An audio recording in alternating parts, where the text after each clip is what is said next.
Welcome back, everybody. We have just talked about NXT TakeOver Philadelphia predictions, which means it's time for us to go into the second pay-per-view point, the 2018 Royal Rumble. This pay-per-view has 6 matches officially on the card as we are talking about it right now. There's certainly potential for 7, if not 8 matches on the card, depending on how they decide that they want to do the pre-show, because we had 2 matches that were originally supposed to be scheduled that were taken off the card.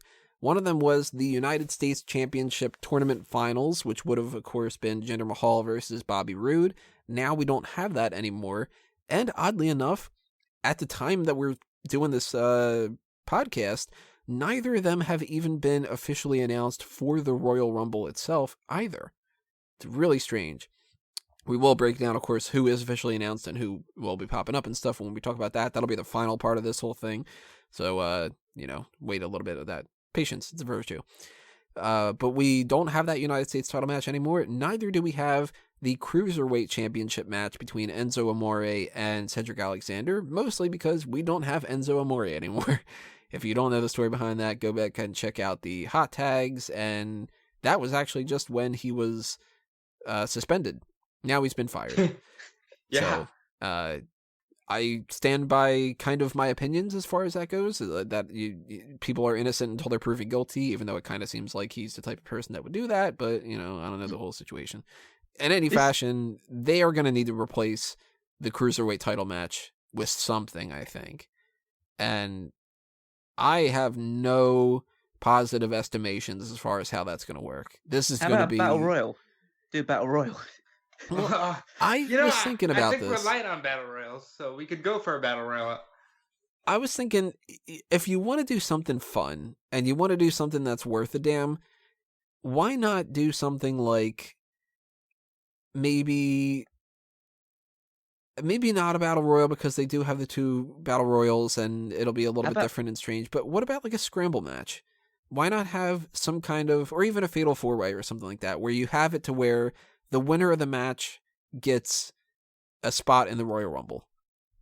You need to have something be worth something, because if they do a pre-show match here and it's like Mustafa Ali and Cedric Alexander and Kalisto and Gran Metalik and Lince Dorado against Tony Nese, Arya Daivari, Gentleman Jack Gallagher, who cares? Nobody's going to give a shit about that match. And how about the pre-show's 2 hours long. So maybe a reverse Battle Royal. So because of the Royal Rumble things, you're going to have so many people thrown out the ring. It's the first person to get inside the ring is the winner. They're like, we're going to make history. This is going to be the first ever Rumble Royal. Guys, TNA has done that, guys. They have done this. Where do you think I got the idea from? Oh, Lord. It was terrible. But as soon as he got fired, I predicted a Cruiserweight Open for the Cruiserweight title at the Rumble. I don't know why they're waiting when they have time to fill on this 2-hour pre-show, but, I guess it's up to them.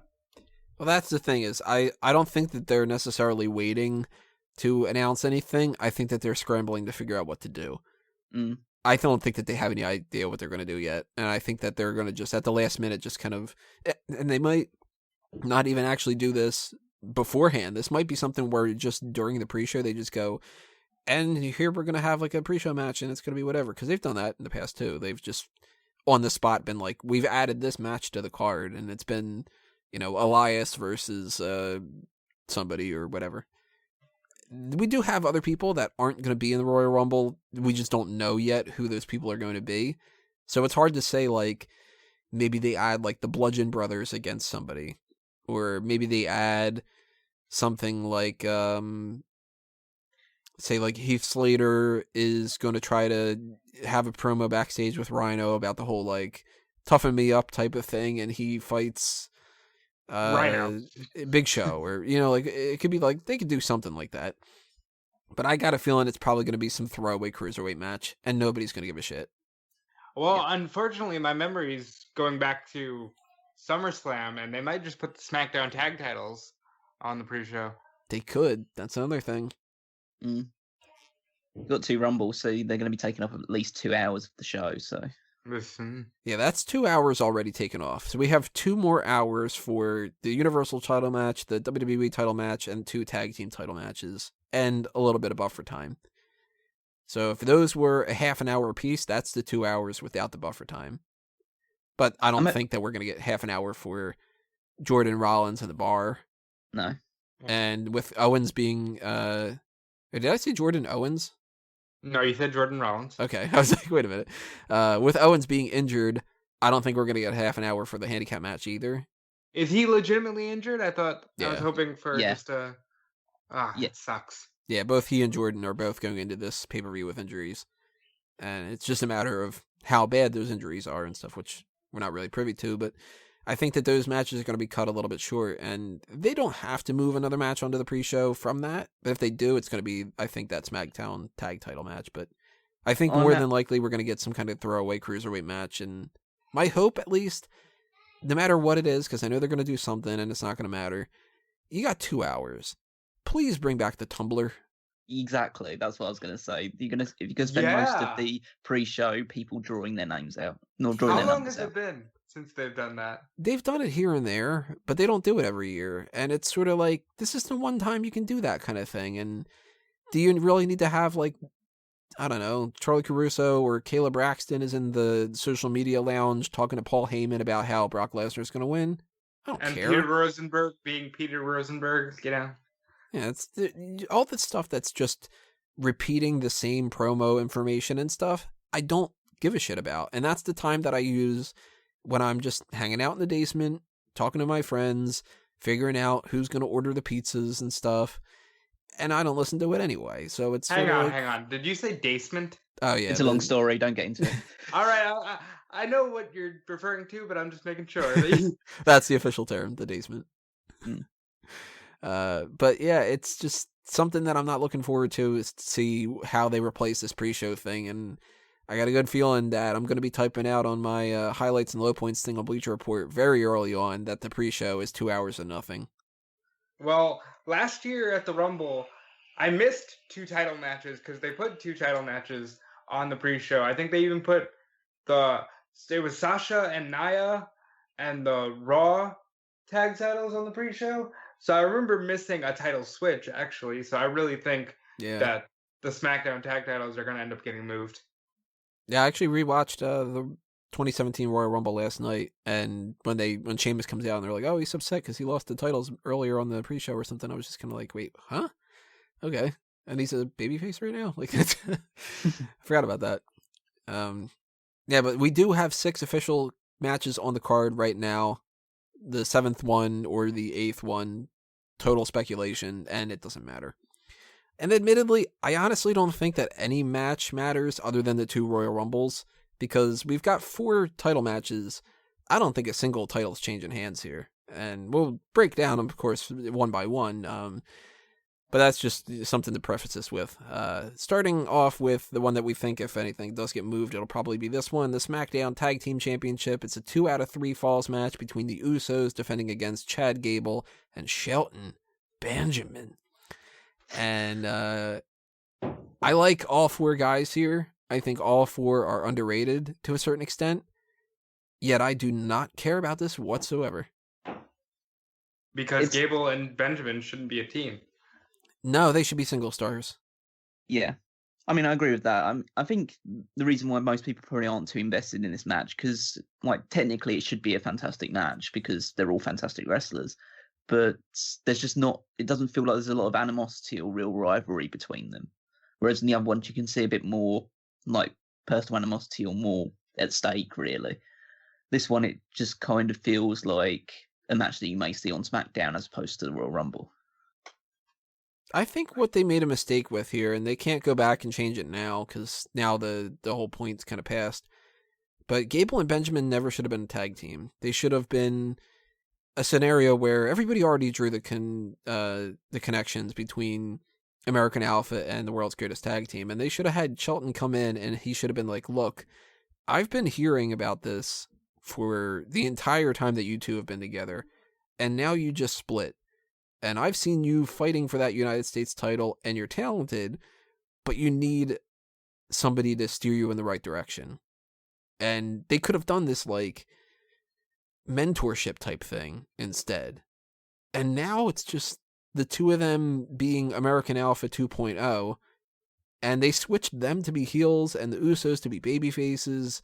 So now it's sort of like Gable and Benjamin are the nice guys that became the bad guys, and the Usos are the assholes who are supposed to be cheered, and there's no real, like, energy behind it, I think. The matches are fine. Like, I mean, they're all talented. They're all going to do a good enough job, but the feud is just blah, you know? At least that's how I feel. Yeah, I agree 100% because there's no reason. Jason Jordan didn't need to be Kurt Angle's son, but we'll get into that, I guess, for the Raw thing. And the pairing of Benjamin and Gable is almost extremely racist. Like, hey, Gable, here's the other black guy that was associated with Kurt Angle. He can team with you. Like, there's no reason for any of it. They stole the Steiner Brothers finishing move, which I don't like. But I want the Usos to retain here because they're the Usos. Gable and Benjamin can move on to being on all the SmackDown kickoff pay-per-views and one-on-ones. And yeah, let's just get a real tag team feud going on the main roster again. Like, I cannot stand this tag team scene right now. I'm going title change. Gable and Benjamin to win. I think you need something to freshen up the tag team division. And even though I agree that maybe Gable and Benjamin aren't ready for the long term, I think you need to move away from the perennial Usos and New Day trading over the belts and move on to some fresh blood in the tag team division. And I think with the little tease they did recently of Gable and Benjamin winning the title but not actually winning the title, I think that was to set up for them to win it here. And I think the 2 out of 3 falls kind of suits a heel to win it. Just because you can get like a fluky win here and there, like you can cheat quite often in these ones. In these sort of scenarios where you could just have one, like I guess pinfall that's disputed, especially due to the fact that their previous title match had a disputed video replay finish. So there's going to be some sort of shenanigans going on here, and I think it'll end up with Gable and Benjamin winning the titles. See, I know that some people think that Jey Uso's arrest might lead to a title change, and I actually kind of think that surely WWE wouldn't be petty enough to do something like that.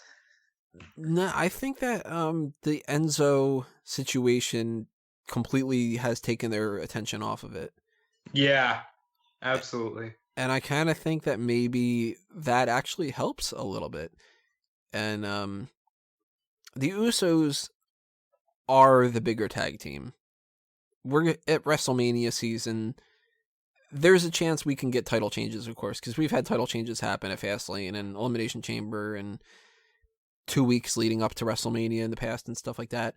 So there's certainly no like rule or something that says like the titles that happen at the Royal Rumble, those are the ones we're getting at WrestleMania. Because we could get Gable and Benjamin winning the titles here, then they can drop it to the Bludgeon Brothers in 2 weeks. You know, there's ways around it. But I think that the Usos are keeping it. I think that they are the bigger tag team, and come WrestleMania, they're going to be fighting for the tag titles no matter what. So you might as well just keep it on them, you know? The 2 out of 3 falls, I think that gives them an opportunity for Gable and Benjamin to win another fall, and the Usos get like a super kick pin and a splash pin or something like that. It's not something that is like the most secure guarantee, because I do think if any title is going to change hands, this stands a better chance than almost any other one. 2 of them are definite, I think, and the other 2 are kind of like, maybe. But I do lean more towards the Usos, and I could see this being a fun match. It's 2 out of 3 falls. We know that they're talented. It could be a lot of fun, but I don't think that anybody's going to care about it whatsoever at the end of it. And by the time that half of the pay-per-view is done, people might even forget that it happened, you know? Absolutely. Which is kind of a shame. But they turned the Usos face, I think, specifically to have them feud with the Bludgeon Brothers, so I don't see them losing here unless they want to go to Fastlane with like a tag team ladder match and then focus all your attention on Mania being the Usos versus the Bludgeon Brothers. I think it's too much to forget the whole brother thing, where they could have like the Bludgeon Brothers versus the actual brothers. And remind me again, Tony, who's Chad Gable's partner? Oh, I was gonna try to make a joke there about some kind of brother thing, and then I'm like, oh, that would come out wrong. Well, you gotta say it the right way if you're gonna say it. You can never call him Shelton Benjamin anymore at this point, especially when he's feuding with the Usos. It's Shelton Benjamin. But yeah, I'm going the Usos. Callum, you're going title change? Yep. Yeah, I got the Usos. So we're 2-1 on that one. Let's see if we get any that we're 3-0 or something like that.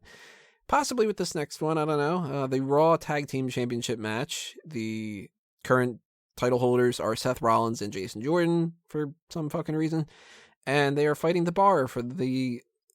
God knows how many fucking times. I am sick and tired of seeing this. How many Rollins, Cesaro, Rollins, Sheamus, Jordan, Sheamus, Jordan, Cesaro, Ambrose, Rollins against the Bar. Just done with it. Like, I'm over it. I don't want to see any more. And that means I don't want the Bar to win. But at the same time, I don't want Jordan and Rollins to win because I don't like this pairing. It feels like the Bar have been in every single Raw Tag Team Championship match because they have in a year or so. Like, I'm sure there's a couple of rare occasions where they've been out of it, but they're constantly fighting for those titles, and they're a fantastic team, and they've been far exceeded most people's expectations when they first got together. But they need to be away from it now. I mean, it's been far too long. The matches are always good, but there's only so long you can keep having the same good matches before it starts getting tiresome. And Rollins and Jordan, I mean, I'm okay with the pairing because it's a guy who is, for the most part, beloved by the audience and a guy who's absolutely hated. And I know some people are against this idea of like the odd couples being the tag team champions, but I think given the right feud or scenario, it works. I mean, it feels quite clear to me that they're building towards Rollins versus somebody doesn't like my opinions on this. I think it's quite clear they're building towards Rollins versus Jordan at WrestleMania, at least in my mind. God, I hope not. I mean, okay. Last year, when they banned Rollins from the 2017 Rumble, I said Rollins is going to win the 2018 Rumble. I said that on the day of the Rumble last year, and my God, am I clearly way off base. Rollins deserves so much more than this. The Shield reunion was nice. I was so into the whole teaming with Ambrose thing, but as soon as Ambrose went down, they should have just went their separate ways. Like, there's no reason for Seth Rollins to be teaming with Jason Jordan here. There's no reason for Jason Jordan to be Kurt Angle's son. The Bar needs to get away from the tag team scene and be the credible single stars that we know that they can be. This whole thing is a mess, so I'm going to give it to Cesaro and Sheamus just because I don't want Rollins and Jordan anywhere near each other for WrestleMania. And yeah, let's just hope that this time next year, Rollins is in a much better place. Here's something to ponder, and it's more fantasy booking than anything. Sheamus is injured. We know this. Yeah. And the reason that they keep him with Cesaro is, first off, because it kind of works. I mean, they're a good tag team. They're better than I would have thought that they would have meshed together. And second, it's because they need to give him a little bit of time to rest and not wrestle singles matches as much as he was doing before and all that. So you can't put the titles back on them. That's just, you can't do it. Especially going into WrestleMania season, especially knowing that at WrestleMania, they're going to go and do anything that they can to be like crazy and try to steal the show and all that. It's too risky for Sheamus. Jordan and Rollins, I don't give a shit about this feud. I don't want to see the two of them fight each other. I don't want to see the two of them as tag team champions or fighting to try to get back the tag team titles. I really want to separate the two. I really want Jason Jordan to just be in the Andre the Giant Memorial Battle Royal, and for Seth Rollins to just, I don't even know. Maybe he should do the same. That's the issue, is we're running out of WrestleMania things for Rollins, so he's going to end up with Jordan because fuck everything. I think you guys are like decrying that as like a real downgrade for Seth Rollins. And admittedly, compared to last year where he was fighting Triple H, it is a downgrade. Mm-hmm. But Jordan is like, in terms of actual heels that get heat, he is on the like upper echelons in WWE. He's not this cool heel like Kevin Owens or a Sami Zayn that's getting cheered by people. People legitimately hate him. And you guys legitimately hate him clearly as well, but it might be for different reasons. No, I actually like. I just don't like the storyline. I actually like Jordan a lot, and I really kind of. I mean, this is going to sound like sacrilege, but I actually kind of want to see Jason Jordan versus Kurt Angle at WrestleMania. I want to see that down the line. But I think it's good for Rollins to be in a feud with somebody who is actually hated, because at the moment I think people are quite apathetic towards Seth Rollins in general. They're just like, he's just there almost. He needs to be in a feud with someone who is actually getting a reaction from people, a negative reaction, if they want to push him as like a top star, as a babyface. Well, here's where the fantasy booking thing comes in. This is something I would love to see them do, and I don't think it's going to happen, of course, because there's too many moving pieces to get this to happen. But just to put it out there for anybody that goes, well, are you going to book anything better? I think this is better. Sheamus needs time off. He really does. I like Sheamus now. Like, I am not going to say that as a means of being like, I don't fucking like Sheamus like I used to with Del Rio and stuff. I want Sheamus to stick around. I want him to rest up. And at this year's WrestleMania, I can't see any scenario where Sheamus does something that's good enough. So give him time off, but you still need to have the bar. This is how you get around it. Rollins and Jordan win this match at the Royal Rumble, and Sheamus gets taken out. Just kind of one of those things. He's too injured, and Cesaro comes out and he goes, you know what? I am such a supporter of Sheamus and all that. He and I have been kicking some ass and stuff, but he is injured, so we need to set a new bar here. Double turn with Cassius Ohno and Velveteen Dream happened the night before. Now on Monday Night Raw, Cassius Ohno comes out. Everybody that's in the area knows the whole history between those two, and we get the original Kings of Wrestling as another incarnation of the bar, and they take those tag titles away from Jordan and Rollins. Then you get Cesaro and Ohno as the tag title champions. They can go into a match at WrestleMania with like the Revival or with the Good Brothers, the Balor Club. They can do some kind of triple threat or whatever, you end up doing with that. And you get like this Smark kind of glory tag team match. And Rollins and Jordan fight each other, or they go and do their own separate things if that's the case, or seven. But they can't go in as the tag champs. So they got to lose them at some point. You're going to lose them at some point. They're going to have to lose them to the Revival or the Balor Club or this new incarnation of the bar. And I think that could be fucking awesome. And it makes me sad that it's not going to happen. I think every single Ring of Honor fan listening just creamed themselves. Yeah, I love it. Like, that is what I want to see for the Raw Tag titles at WrestleMania. Kings of Wrestling. Now that I got everybody's hopes up, the reality of the situation is either the bar's going to win and we're going to get Jordan and Rollins bitching at each other on Raw, or Jordan and Rollins are going to win and they're just going to be like, we need to fight somebody new, and then the Revival will fucking lose to them and stuff and whatever. Like, yeah. Now I'm sad. Yep. I'll round off with my official prediction then, is that Seth Rollins and Jason Jordan retain the championships and then they lose them to the Revival Elimination Chamber. Yeah. I'm with that. I think the same. I might not even go with the Elimination Chamber. I think they might even lose them on Raw. But they're going to lose them eventually, and they're not going to lose them here. They'll lose them before WrestleMania. Yeah. So we have the handicap match for the WWE Championship. It's AJ Styles against Kevin Owens and Sami Zayn.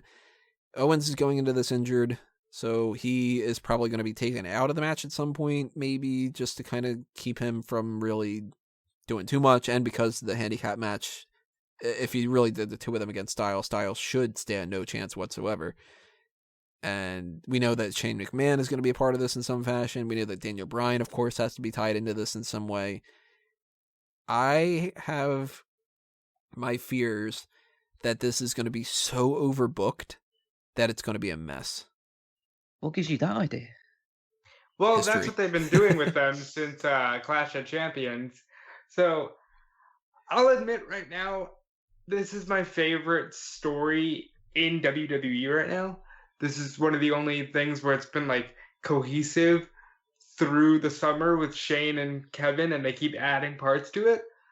But yeah, I don't see AJ losing. However, I don't see Kevin and Sami losing. So we know we're going to get a lot of tickle butt here with this match.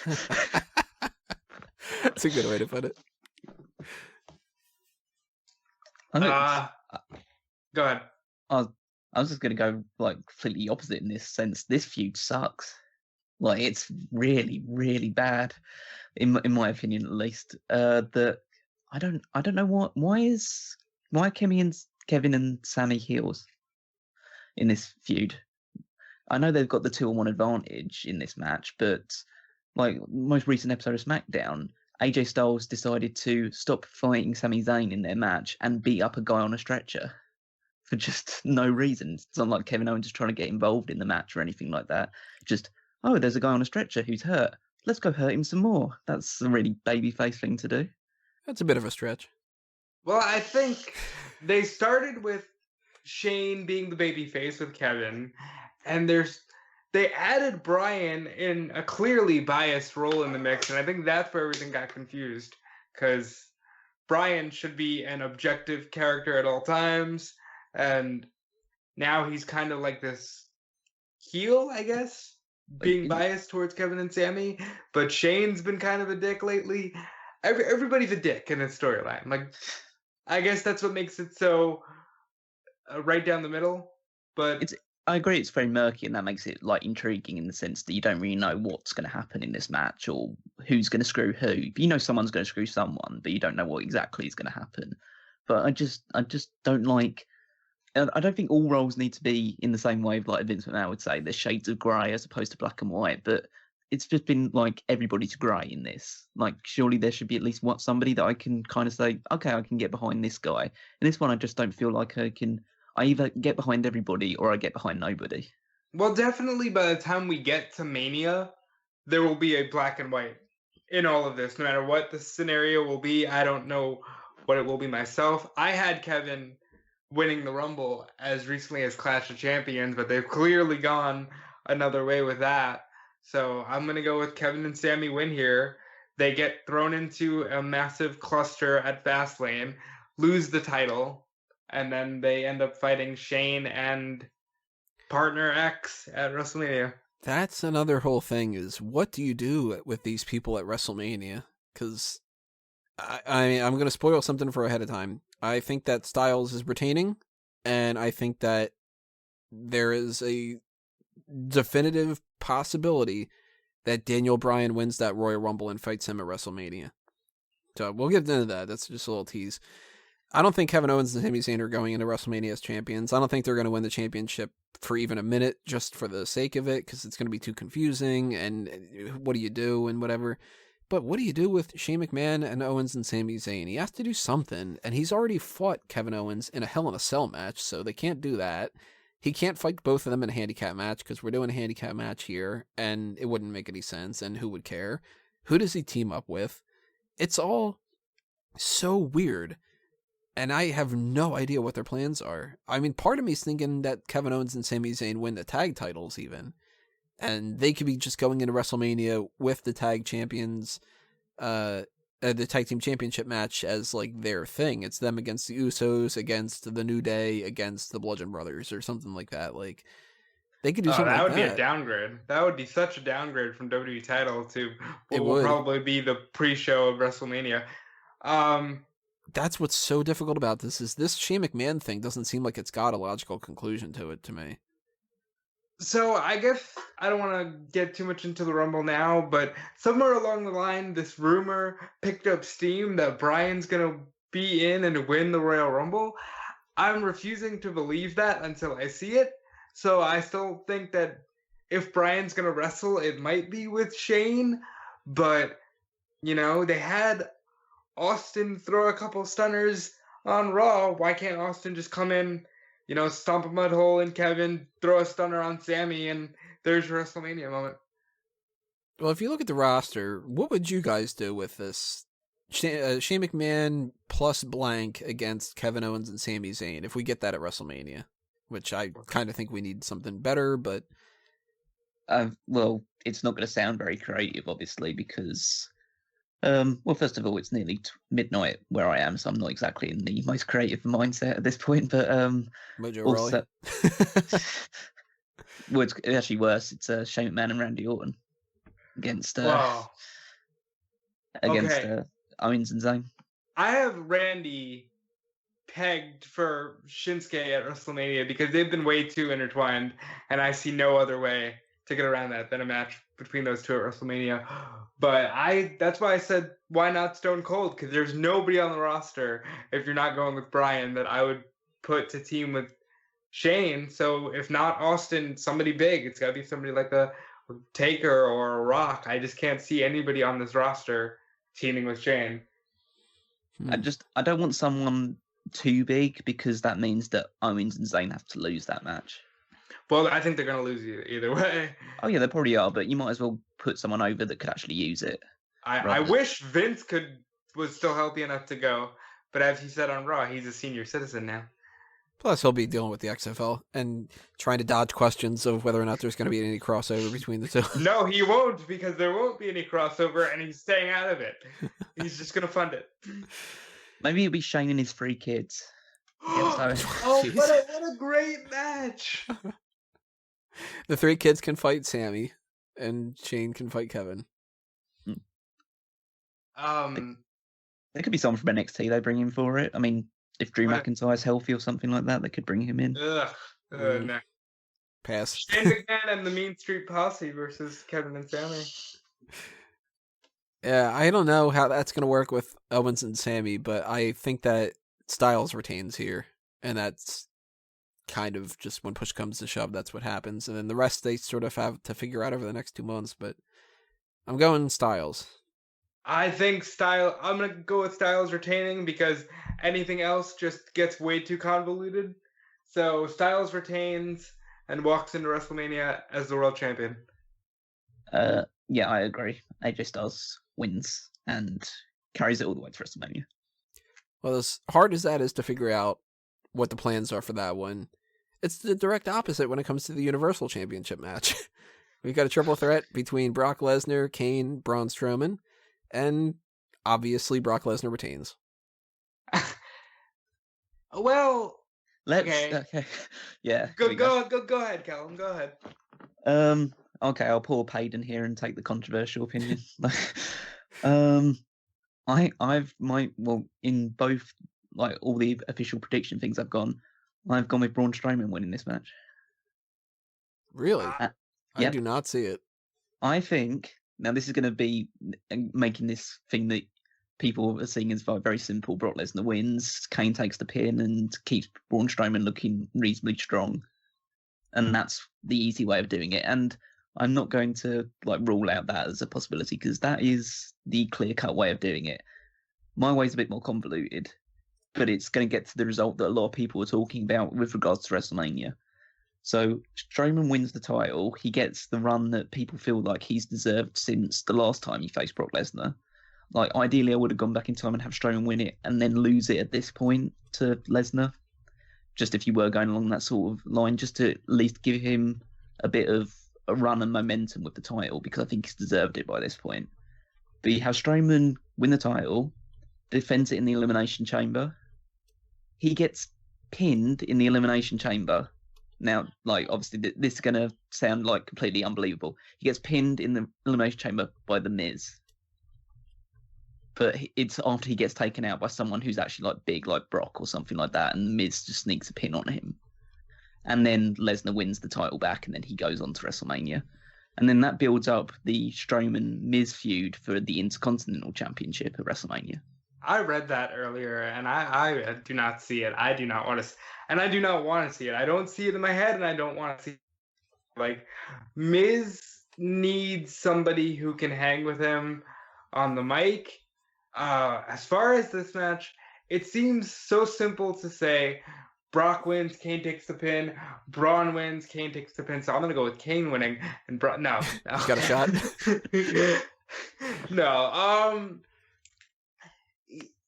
For some reason, ever since Goldberg, they have been on this campaign to make Brock Lesnar look as human as possible. And it baffles me why they keep having him look like he's barely making it out alive in these matches. And this is just another attempt because I think they decided after Joe and then a Monster 4-Way and Braun, they couldn't have him fight Balor.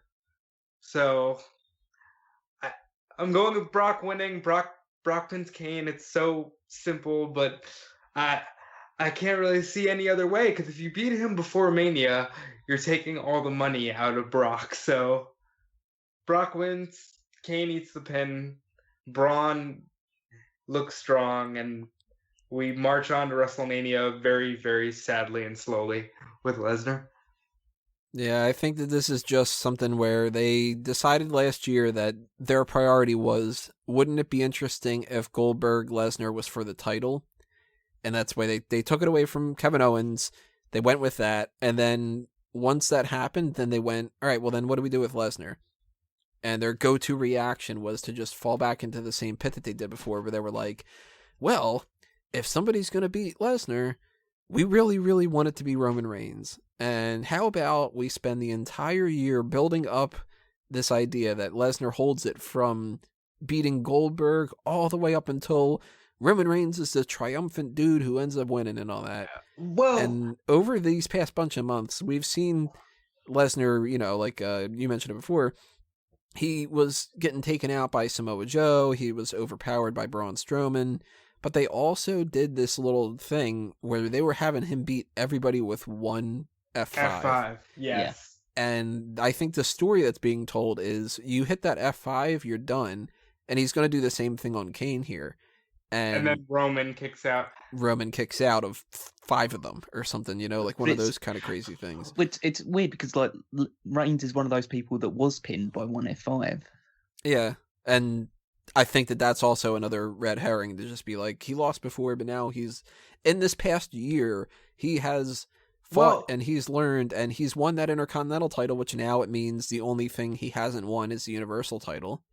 And it means more if Lesnar goes in without having lost instead of losing it and winning it back. Plus, I also think Lesnar is not fighting at Elimination Chamber. And I think that, look at it this way. The Elimination Chamber is on Monday Night Raw. They've already announced that that's a guarantee now. There's only 4 options that they can do with the Elimination Chamber. You can do the men's or the women's for be only one, or you could have it be both. But there's 2 options for each one, so it's 2 under each category.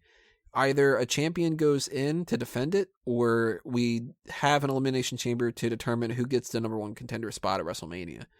And I think that we're going to get, instead of Brock Lesnar going in as the champion, I think that we're going to get Alexa Bliss go in as the champion. Please stop. Yeah, but I'm thinking about it. I think she's going in as the champion, and Brock Lesnar's taking that pay-per-view off. Because if they have him to fight at the Royal Rumble, and then at Elimination Chamber, and then at WrestleMania, I think by that point they're going to be like, well, people are going to be a little sick and tired of Brock. If we have him fight at the Royal Rumble and we wait, then they're going to want to see him more and whatever. And I also think that that's where Reigns wins the Elimination Chamber. And this ties into the Braun Strowman thing. Braun Strowman looks strong here. Kane takes the pinfall loss. And he goes into the Elimination Chamber. It's Kane, Strowman, The Miz, Roman Reigns, and let's see, 2 other people, Finn Balor and John Cena, because he's a free agent. He can do whatever he wants. Yep, John Cena could be the other guy. Braun Strowman gets eliminated by Roman Reigns to make Roman Reigns look strong, and the priority is Braun Strowman eliminates The Miz. That sets up The Miz, Braun Strowman, because The Miz is the one that's pissed about Braun Strowman, and it all just ties into Roman Reigns needs to look strong, Brock Lesnar needs to look strong, the end, kind of. And then everybody shits all over it at WrestleMania. Then they go, oh, what? They didn't like this? We spent a year building on it. So Roman versus Brock sounded like money. As soon as WrestleMania 33 closed, you went Roman Brock. That's it. But they really shit all over Roman this year. Like, he beats Taker, then he gets destroyed by Braun, then he, it's a total heel and tries to kill Braun, then he eats the F5, he gets the shit kicked out of him by The Miz, reforms the Shield, that doesn't work, loses to one skull-crushing finale on Raw, which really, to me, discredits the whole thing, where it's like, he beat Taker, he retired Taker, he kicked out of 4 AAs at No Mercy, but he loses to one skull-crushing finale on Raw. I really walked away from Raw not caring anymore if Roman fights Brock. That was the big takeaway for me. I no longer wanted to see that one-on-one. So, even though it's probably gonna happen, I think they've taken all the steam out of it, but still, Brock's got to go into Mania with the title, so Brock wins here. I've spent an entire year saying that I don't want to see this match. I've literally, on every prediction thing, every article has been, there's that fucking Reigns and Lesnar match, and, so my opinion hasn't changed. I still don't want to see it. I still think it's a mistake, and I still think it's going to happen. Like, there's no question about it. And then, really, the only question afterward is, what do they do with Roman Reigns as Universal Champion? Who's his next challenger? Can't be Braun Strowman. That's for sure. Well, no. If Roman Reigns wins the Universal title, we are back into having a regular guy as champion, which means, for all intents and purposes, we could see Roman Reigns versus Jason Jordan with a 2-week build, or Elias with a 2-week build, and they'll try to pass it off as the biggest main event of all time. Because as soon as a main roster guy holds a world title, it suddenly means nothing, and we all have to accept it. Yeah. I don't know. Well, I'm still excited. I'm still excited for that match. Brock versus Roman at WrestleMania 31 was an excellent match, even before Seth Rollins came in. I agree. I thought that match was fantastic. However, I'm just not looking forward to the fans shitting all over another Roman Reigns WrestleMania match. So I'd rather skip it than have to deal with that again. I'll just be shitting on it. Well, 2 of us are going with Lesnar, and 1 of us is going with Braun, right? Yes. And of course, that's going to tie into the Royal Rumble kind of stuff too, but I want to pivot a little bit and talk about a different Royal Rumble. I want to talk about the first ever 30-woman Royal Rumble match. Oh boy. And we talked about this momentarily before we were getting started, when we were just kind of setting up and fixing some audio settings and stuff, but this needs to start off the pay-per-view. This cannot be the main event. And cannot. I don't want to say that in a means for people to say, like, why can't the women be the main event? The women certainly can. The Hell in a Cell between Sasha and Charlotte, that needed to be the main event. And there are scenarios where that's going to be good, and that's going to be better, and it's going to be worse and bad. And the Women's Royal Rumble, I think, means more, actually, if it starts off the night than if it ends the night. And the reason I say this isn't because it's the women's match and it's like, oh, they shouldn't go in when the men should be or whatever. I think for the sake of the women in the match, they need to go on before people start souring on the pay-per-view. Because there's a good chance, if you do the men's Royal Rumble match, these past, I don't know how many years, people have left the Royal Rumble pissed. And that is the match that people bottom line, that is the definitive match that people are going to care the most about or this night, outside of somebody who specifically is a big Seth Rollins fan or something like that. Realistically, that's the selling point. It's the 30-man Royal Rumble. The 30-woman Royal Rumble is very, very close to that, but women's wrestling still doesn't have the same effect as the men's wrestling does. It's just a fact at this point. And if you do the men's Royal Rumble match first and people hate it, let's just say Roman Reigns wins it. People are going to shit on everything that follows. Mm-hmm. Do you really want the 30-woman's first ever Royal Rumble match to be in an atmosphere where Philly is furious? You don't do it. You have to start them off with positive. Mm-hmm. And this is the match that could potentially have a lot of fun returns from a lot of people like Michelle McCool and stuff. We'll talk about surprise entrants and everything, but do you guys agree with me that it makes more sense if the women's Royal Rumble match kicks off the night and then we have the buffer matches of the title matches in between and kind of go that route? Yeah, completely. It should be the first match of the night. there's no other way to do it at all.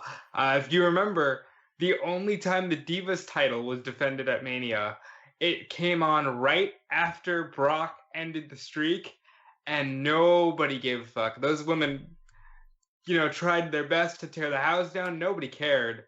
And you run that risk if you don't put it first. And also, are we going to go right into our suggestions? Because I might want to save this part for the suggestions. But yeah, I mean, let's talk about the women's Royal Rumble match, because this is the first time they're ever going to do it. They have, let's see, I have the numbers on my little sheet here. There are 18 confirmed entrants so far. Everybody from Alicia Fox to Tamina. It's all the people on the main roster that aren't either injured or pregnant or the champion. So obviously we roll out Alexa Bliss, we roll out Charlotte Flair, Maurice, Maria, and they haven't officially announced Nikki Bella yet. She's the only person that isn't on that list that is actually part of the main roster. And Paige has been pulled out, obviously. Yeah, Paige is done forever. So even though for some reason they still refuse to change all the promotional material, she's still in that mix. Well, do you think she's done forever? Because they're not saying it. They just keep saying she's out of the Rumble. I think she's done, and I think that they don't want to say it because it's too much of a downer around this time. And I think she doesn't want to admit it. I'll go along the lines that she's done in WWE, but I don't think she's done. Oh, well, that's a possibility. I mean, she's done in WWE forever. If she quits or gets fired for some other reason and she wants to wrestle for like her dad's promotion, or like that could happen for sure. I thought we weren't talking about Daniel Bryan yet.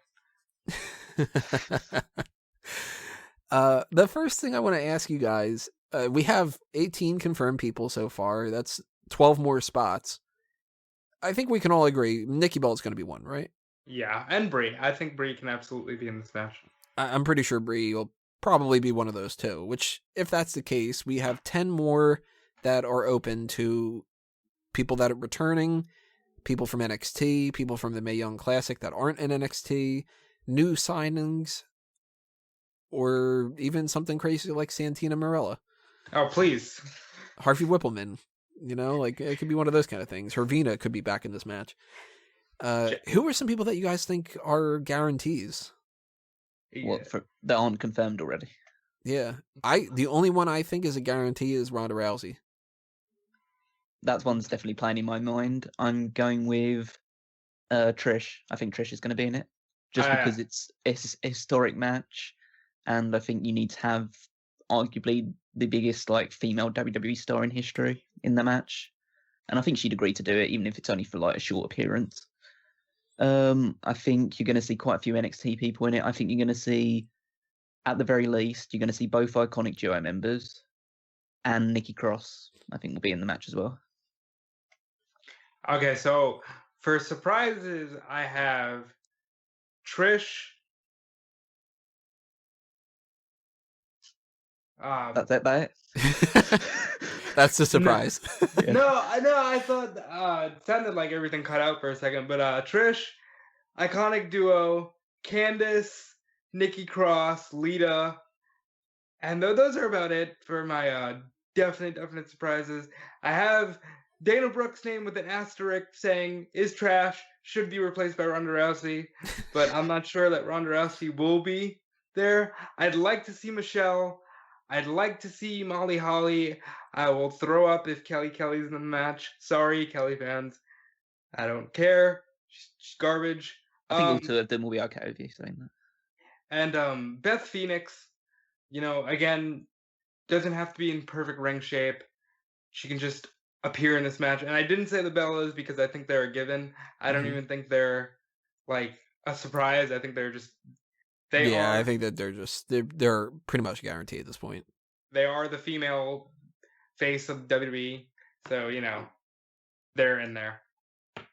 I think there's a chance we see Ivory. Yeah, definitely. Glow is very popular right now. You mentioned Molly Holly. I think that she's got a very, very good chance of showing up. Almost a guarantee. And she should, because when they were all about Braun panties and mud fights, like she was wrestling, so she should be in this match. I'm hoping we don't get Jacqueline, and I'm hoping that we don't get just like, Tori Wilson looks great. She was never a wrestler. I hope that she isn't in it necessarily. I really would love to see Victoria, but I don't think it's going to happen. She's in good ring shape, so there's a possibility, but it depends whether she's contacted. One person I would love to see, Gail Kim. I don't think that's got any chance whatsoever. No, I know, but I'd still love to see it. I think. Well, let's not forget here. We haven't touched on this yet, but Stephanie's on commentary for this thing. Who's to say that Stephanie doesn't I honestly think she is going to be in the match. I think Excuse me, my music hit. Yep. Oh, look, I won the Royal Rumble. I don't think she's winning it, but I do think she's coming out for commentary as a swerve. I think that they've done it in the past. We've had commentators come into the ring. 1997, Jerry the King Lawler did it. We've had Michael Cole, Booker T, JBL. There's been this precedent that that's something that could happen. So I think Stephanie's going to be in this match. I think she's getting tossed out by Ronda too. But I think that it's weird that we didn't get Lita on that Raw 25 episode, which means maybe there's a chance that she's in it. Although I think more than likely she isn't. Not only has she had a neck injury before, but if they didn't invite her to that, then maybe the reason why is because they don't really necessarily want to bring her in. Well, we talked about Shane's kids teaming with him at Mania. How do we know Stephanie's 3 daughters won't be in this Royal Rumble? Getting an early start. That way they could be like 10-time Women's Royal Rumble champions. They all come in with mini sledgehammers. Just like Fisher-Price. I think that there's a lot of room for a lot of fun as far as bringing some people back, but certain people are going to be getting a better reception than others. If they bring in Michelle McCool, I like Michelle McCool a lot. I do as well. She wouldn't get as much of a reaction as Kelly Kelly, I don't think, unfortunately. She would if she comes out to the Undertaker's music. Yeah, that's true. Kelly Kelly, I think, is a potential for sure. I think that Eve Torres is a potential. I wouldn't rule out Caitlyn, but I don't think she's going to pop up. She's getting to ring shape. Yep. She's wrestling again on the indie circuit. Yep. I talked about this. We did a full Women's Royal Rumble triple threat. AJ Lee should be in this thing. I know she won't be, but imagine the pop. Fingers crossed. I'm holding out hope. AJ Lee deserves to be in this match. Yeah, she should be there. Yeah, I really would love to see that. I mean, that would be the biggest pop of the night. You just hear that and people would go ape shit. Not going to happen, unfortunately. Well, but then you run into the issue of people expecting Punk for the men's. They're going to expect it anyway. Yeah. That's the sad, unfortunate truth. Pennsylvania too, which is where he left. I mean, at pretty much any event, there's always some people that people are going to be like, this is, Wade Barrett always says Papa Shango is going to show up. And you get people that think CM Punk's going to pop up on random episode of Raw here and there. And I mean, if you are expecting Punk to do anything anytime soon, You're delusional. expect him to fight in UFC or expect him to show up at that Cody Rhodes All-In event. Don't expect him in WWE. It's not going to happen. And if it does happen, I will be shocked, and it'll probably win my most shocking moment of the year because I just don't expect it at all. But the women's match, though, I mean, we've never had a women's Royal Rumble match before, so there isn't any kind of precedent as far as like who is eligible to return and who isn't. Because this is a different animal than the men's. The men's is like, we've had Honky Tonk Man pop up in 2001. You can't expect somebody like... Oh, what about Alundra Blaze? Well, I was going to say, you can't expect like Bull Nakano or something, and people to be like, whoa, Bull Nakano, because the women's matches from back in that era, they weren't treated the same as the men's, so there isn't that same foundation behind it. But Alundra Blaze is the only one that could potentially show up from that era that I think has any chance. But isn't she kind of injured or something too? Didn't she have some kind of like problem, and that's why she can't do the monster truck thing anymore? I didn't know that. But again, a Royal Rumble, it's so gentle. You can gently get, tossed out and take a ginger little tumble to the floor. Maybe, yeah. Oh, that's another thing too. The women that are wrestling in the Royal Rumble, they are not as familiar with that kind of rule if they are from like that old era. Like a Kelly, when they would have those battle royals, you would get eliminated by going underneath the rope. Oh no, I fell through the rope. Oh yeah. Gosh, I'm out of the match. So any of the returning people that are like that, I feel so bad for them because they are not going to be up to par with the current crop. Which is exactly why I don't want to see Kelly. I don't know what this fascination is all of a sudden with the butterfly belt girls coming back and, giving love to that era. There was like one or two, worthy people, and they're Beth and Michelle, and they were literally bright spots on an absolute shitstorm. So we don't need Kelly in this thing. Or anyone from that era. Oh, you know who's another name that I'd like to see brought back, but she won't? Karma. Yeah, I could see that. She said she wanted to do it. I could see them doing it. She was in the men's Rumble. Yeah. Could you imagine a stare down between her and Nia Jax? Oh, it'd be a lot bigger than the Tamina one. That would be a great way to put Nia over. Yeah, definitely. And she would also make history. She would be the first person to ever be in the women's Royal Rumble and the men's Royal Rumble. Well, hold on. Not if Beth gets there first. Yeah, Beth or Karma, they're the only two that could do that now that China can't. But you don't know. Holograms. That's when the Undertaker's music comes on. So let's talk about surprise entrants are out of the way. There's a couple things we do on every Royal Rumble predictions. One of them is not going to be the 1 to 30 entrances. Sorry, everybody. That is going to take up way too much goddamn time and way too much effort for 2 Royal Rumbles. But we should talk about the other ones. Who do you think is going to last the shortest amount of time? Who's going to just get that unfortunate designation where this is the first ever Women's Royal Rumble? They're going to go down in history as the shortest amount of time in Royal Rumble history for them. Dana Brooke is trash. Yeah. Oh, wow. We're all going Dana Brooke. Thank you. I couldn't help it. She's going to crunch the numbers and she's going to end up in 10 seconds.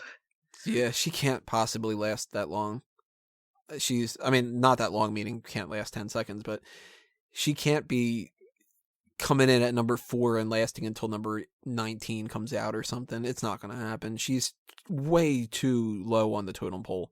And there's other people too. There's Alicia Fox could get eliminated really quick as like some kind of a funny thing because she's crazy. They could do some kind of thing where she eliminates herself even maybe because she's crazy. They could just play it to like different people's strengths, and you can get somebody like there's not really all that many jobbers at the moment right now. There's really not. I think they got rid of like Rosa and they got rid of Summer, and I think if it's like there's 3 in my mind, I think Dana's the favourite, but it's either her, Alicia Fox, or Lana. Lana's in the line, yeah. I think they might keep Lana in though because they can mask her flaws a little bit. Yeah, a little bit, yeah. Like, she can kind of pop up and do a couple kicks and stuff and stick around for another couple eliminations, but I think that this is going to be Dana Brooke, and I can't say that it's not deserved. It's absolutely deserved, and she might even break Santino's record. Maybe. God, that would be embarrassing. She'll fuck it up. That's what I think. She'll pull a Titus O'Neil and it lasts an extra 2 seconds. What about the opposite, though? Who's going to be the Iron Woman? I'm going Becky Lynch. Sasha. Bailey. You got to do the other. I was going to say all three of the horsewomen here. Okay, yeah, horsewomen. Yeah. I think Bailey for a specific reason, but yeah, I'd say she can last the longest. I'm actually thinking Becky for a specific reason. Well, I wonder if it's the same specific reason. I'm thinking Sasha probably for the same reason. Because they got to start it, right? Sasha and Bailey or some kind of horsewoman thing. They're going to start the Royal Rumble, obviously. I think... I mean... I don't know if I would go with Bailey as number 1 or number 2, but I think I might. I'm going with I would go Bailey number 1 just for one specific reason, and that's the wacky inflatable arm tube. That's right. She's got the entrance. Yeah, Becky and Sasha, they're just normal entrances, so they can do that at any time. But I think that what separates the three of them is I think that Becky is going to last until the final 4. Yeah. And I don't think that the other 2 will. But my final 4 depends on something in particular, actually 2 things in particular happening. And I also kind of contradict myself in it a little bit, so take that with a little bit of a grain of salt too. I think that Becky is going to be getting a push out of this, but not to win. And that's a good way to make her be like, she's Becky Balboa, she's going the distance, that kind of thing a little bit. It's good. It's a good story, yeah. Plus, they sort of teased a little bit the whole Becky and Charlotte thing, and I think that they're going to try to convince people that that's a possibility. Mm-hmm. It's not going to happen, but that's the Iron Woman. For me, as far as what you guys have, is there a particular reason why you're going Bailey and Sasha over the others? Good. Go ahead. I was going to say Bailey starts. That's the reason why I think she's going to be the Iron Woman. I think she's going to last towards the end as well. Sasha's got to be there at the end, and I think Sasha and Bailey starting would be like, they're friends, they've always wanted to do this. That's kind of why, I guess, going into the winner situation, that's why I think if it's not Ronda, it's one of the horsewomen, because they actually had the history of being like, I wanted to be a wrestler. This is a cool moment for me. I want to be in the main event of WrestleMania. And Sasha, deserves that. Bailey does as well, but I think Sasha's got more star potential, as you always hear things about them just completely giving up on Bailey and even Becky sometimes. So, what was the other one I was... Oh, okay, there you go. I'm like, wait a minute. I've got on my notes, it says Iron Man, and then underneath it says Iron Woman in a separate thing. Typed that wrong. Most eliminations is something that we have seen Kane make a record for, and then eventually it was broken by Roman Reigns. The women's a record is going to be set here, just as every other record is going to be. And if you are curious about what the average for the men's is, the average for most eliminations is 7. And I don't think that necessarily is going to have to apply here, but it could. I'm thinking more 4 or 5 kind of a thing. And I think that an easy call to make here is that this is Asuka. Or Nia Jax. Yeah, that's it. 2-horse race for me. It's Asuka or Nia Jax. The reason why I don't go with Nia Jax over Asuka is I think Nia is more of a stalwart as opposed to somebody who eliminates people. She's more like she's the one that people can't get out. And she isn't throwing out people left and right. Asuka's the one who's the forceful, energetic, I'm going to clothesline you and I'm going to toss you out and I'm going to go crazy and actually look like I'm winning the damn thing. Nia is more like, I'm going to look like you can't beat me. Well, if they want to put Tamina in a decent position, they could give it to her, but they've long since given up on Tamina. No, I mean, Tamina, I think, would even be potentially in the running for a shorter time thing. Just by the way that they treat her.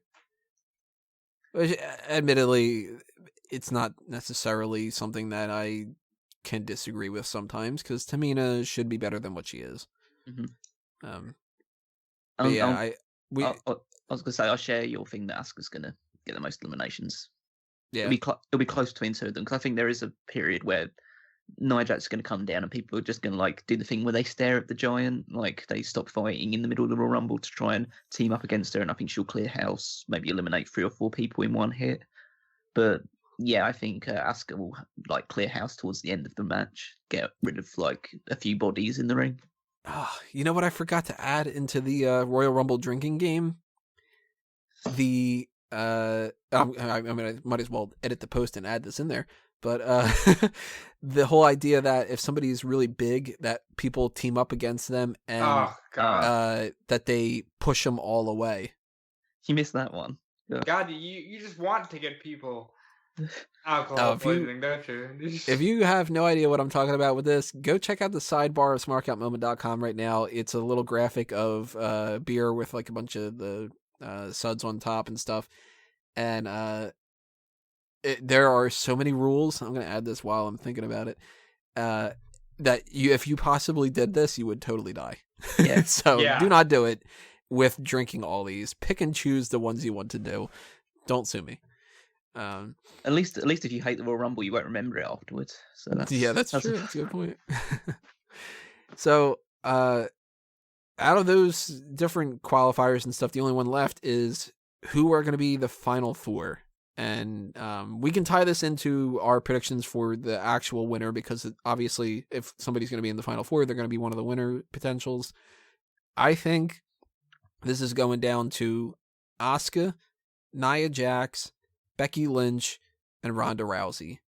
And I'm going with, my theory behind this is Ronda Rousey's been training at the Performance Center. We know she's doing something. We know for a fact if she's doing something, she is assuredly doing something at WrestleMania.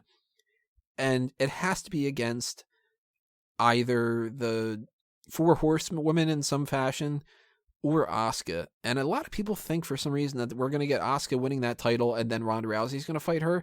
That makes no sense to me to do that right now. I think that that's next year's WrestleMania. But we've been getting a lot of Nia Jax and Asuka action. And we know that Alexa Bliss has been going back and forth between the two, and it's kind of a situation where she's trying to make Nia Jax fight Asuka for her. I think this is how this goes down. And stop me if you've heard it before. Asuka doesn't need to win this match based off of WWE's bullshit rule book. She can lose, and they can still refer to her as undefeated if they try to specify she's never been made to submit or been pinned. Nia Jax can toss her out, or she can injure her, because there has been a little bit of precedent for that where Asuka injured Nia Jax. I could see Jax taking out Asuka, and then Ronda Rousey and Becky Lynch either ganging up and taking out Nia Jax, or Asuka eliminating Nia Jax and Nia coming back in to take out Asuka, and we're down to Rousey and Lynch. Rousey takes out Lynch, and we start setting up Rousey versus Charlotte. We get Charlotte accompanied by Lynch and Sasha and Bayley versus Ronda Rousey for the SmackDown Women's Championship at WrestleMania. The 3 other 4 horsewomen for MMA join on the side. We get the 4 horsewomen versus the 4 horsewomen. And they don't need to fight in an actual match themselves either, because Jessamine Duke and Marina Shafir, is that how you pronounce her name? I think that's what it is. They aren't in the same capacity as Ronda Rousey and Shayna Baszler. But if you fight around the outside of the ring, well, we had DX versus NWO recently, you know what I mean? There's no better option for SmackDown right now. What is it going to be, Becky versus Charlotte? Who cares? We've seen it before. Ruby Riott versus Charlotte? Now, I would agree with you, except they're not going to give such a money match to the SmackDown brand. You know that if Ronda Rousey's doing anything, it's going to be on Monday nights. I don't know. I think that they might do that specifically to try to get more people to be interested in SmackDown. And I think that for that matter, going into predictions of WrestleMania, I think she's winning the title. Ronda Rousey being SmackDown Women's Champion? Yep. Oh. Unless they have Charlotte retain and then Carmella cashes in, which would be crazy, but it's like, you know. Well, Carmella in that scenario could easily cash in on Ronda. And how crazy would that be? Now imagine the amount of shock people got when Carmella beats Ronda Rousey. Like yeah. That kind of thing.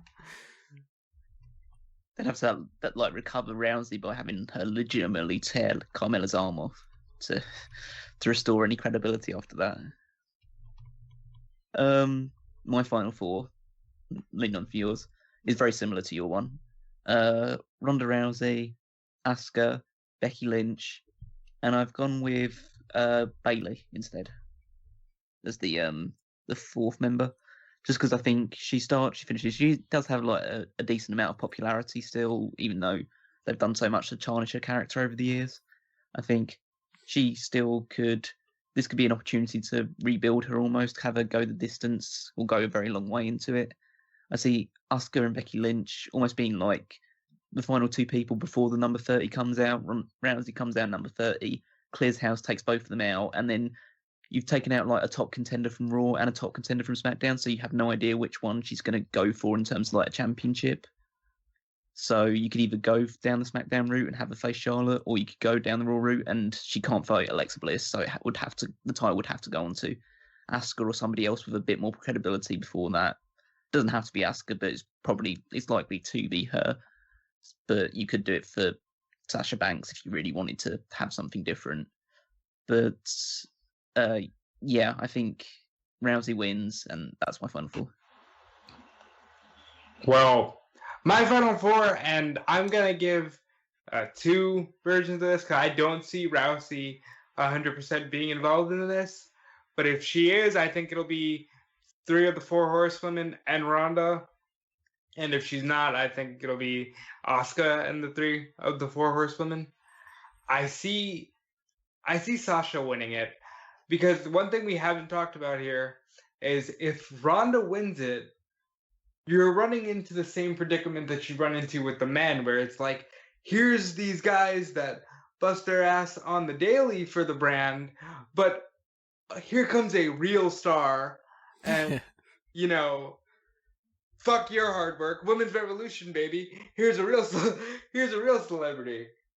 I don't think, and I talked about this in the Triple Threat article, I don't think you want to do Money in the Bank again, where you had a historic match and then you had a man pull the briefcase down and there was tremendous backlash. And if Ronda wins, unless people are just super stoked that she's a part of the brand, there's going to be backlash that real celebrity / part-timer won the first Royal Rumble. You know, I just don't think that's somewhere where they want to go. However, I do see, whether it's Sasha, Bayley, Becky, the winner of this thing's going to SmackDown Live. Like, I see Sasha winning it and going to SmackDown because she can say, I've been Raw Women's Champion like 5 times. You know, I want to win that one. I haven't done that yet. Wow, so we get to see the really original Sasha Banks versus Charlotte match for the Women's Championship. See, that's the thing, is we can't get anybody versus Charlotte at this point, really. I mean, realistically, anybody versus Charlotte, the only matches that are going to be WrestleMania caliber are Ronda Rousey and Asuka. Because if we get, say, Bayley, Charlotte, we've seen it. Becky, Charlotte, we've seen it. Sasha, Charlotte, seen it a million times. And everybody else on SmackDown, it doesn't really matter. Nobody's going to give a shit about, like, Naomi versus Charlotte compared to a WrestleMania type caliber match. But we also have to keep into mind, Alexa Bliss is the woman, kind of, in a lot of different ways. And she can't be ignored for WrestleMania. So yes, she can. If you want to have an actual match at WrestleMania as opposed to just a forgettable angle, then yeah, you get. I think Bliss should be nowhere near either women's championship by the WrestleMania time comes around. She's done a good job. I'd give her a lot of credit, but I just think if you want to have the women stand out as wrestlers, you can't have Alexa Bliss hold the title. I think you're getting a triple threat. I think it's Asuka, Nia Jax, and Alexa. That could work. I do agree that could work, but I don't want that. I like to think whoever's winning the Royal Rumble, it's going to be a one-on-one match. So Well, that'll be and Charlotte it's going to be with Charlotte and Ronda Rousey, and the 3 other women are just going to be ringside. I think that's where it goes. Well, you can't do that because then you have, your NXT Women's Champion Shayna Baszler on ringside. Like, yep, exactly. It's not like one of the girls is gonna go back down to NXT unless they're really that down on Bayley. I don't know. I think that actually brings attention to NXT, because then going into the NXT takeover that's going to be before that, it's going to be like, oh my God, Shayna Baszler, she destroyed Ember Moon at the last takeover, and she's the champion, and her partner in all this is Ronda Rousey, and she's fighting for the title, and holy shit, Shayna Baszler, like, I think that's kind of a win-win, almost. Because we don't get, like you said, I mean, the other horsewomen aren't going to go down to NXT necessarily, but who's to say they don't do something where it's like Shayna Baszler is beating the shit out of, like, Aaliyah or something on, like, one of the tapings, and then out of nowhere to save the day, fucking Sasha pops up. People will go apeshit at that NXT takeover, or at that NXT taping. It helps the WrestleMania angle, You've convinced me enough to want to see that, but I just don't think that they're going to handle the backlash of Ronda dethroning these other 29 women that have worked so hard for this revolution. So you know what I say to fans that have that sort of reaction? Why don't you actually get behind people to try and make them stars, as opposed to just bitch and complain when someone who is a star comes in and takes their place? Because I could see both sides. There is an argument on both sides, but I just think if you actually care about these people enough that are in week and week, and you don't want them to be overtaken by stars, then get behind them and don't just like bitch and complain that either their booking is slightly off and stuff like that. You can get past like bad or mediocre booking by just getting behind them and showing WWE and like cheering them despite what's happening in front of them, instead of just saying, "Oh, Ronda Rousey's coming in and she's a tremendous star." I think bringing someone like Rousey on board, even though it does obviously detract a little bit from people that have been there for a long time, is kind of the star power and the focus on the women's division that it's been desperately crying out for. It needs somebody with a real name and real star power behind them. And Stephanie legitimacy. McMahon! Stephanie McMahon! Yeah. What if, here, just throwing out a random thing here. What if Stephanie wins and then I'm watching New Japan exclusively from now. Well, Stephanie wins and then Ronda Rousey bullies the title shot out of her. That's fine then. Whoa. Don't be a bully, be a star. Yeah.